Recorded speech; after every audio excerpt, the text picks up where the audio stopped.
Ноябрь ayında yollarda bükülür һәм юл транспорт һәлакәтләре ешайып китә, чөнки һава торышы кинәт үзгәрә. Төнлә салкын, иртә белән бозлау хасил булырга мөмкин. Шуңа күрә машина йөртүчеләргә куркынычсызлык кагыйдәләрен сакларга һәм кышкы тәгәрмәчләрне алдан хәстәрләп куярга киңәш ителә. Плюс 5-тән температура төшкәч алмаштыралар. Шиповонныйга әйләнгән, шиповонныйга. Машина киләмәй, үзләре алмаштырып бирәләр. Автомобильчеләрнең бер өлеше тәгәрмәчләрен үзләре алыштыра. Автосервиска аларны баланслау һәм сезонлы резинаның яраклыгы турында консультация алу өчен мөрәҗәгать итәләр. Машинаның тәгәрмәчләрен салдырган вакытта ук мин шиномонтаж хезмәткәрләренә алдан ук бөтен җирен тикшертергә кушам. Әгәр дә берәр төзексезлекне тапсалар, шунда ук аны рәтлиләр. Машина йөртүчеләрнең күбесе шиплы шиннарга өстенлек куя. Сайлаганда алар беренче чиратта үз җирләренең климат шартларын исәпкә ала. Шина искергәнме икәнен протектор биеклеген үлчәп билгелиләр.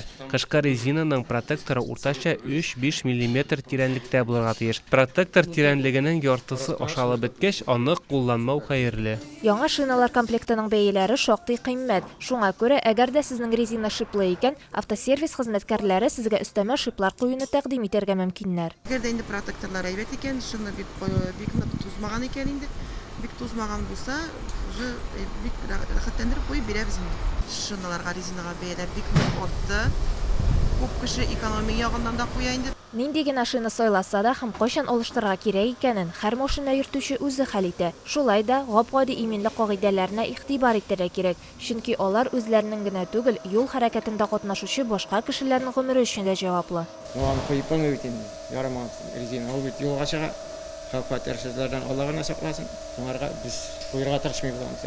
Адилә Шакирова, Марат Сабирҗанов, Татарстан яңалыклары.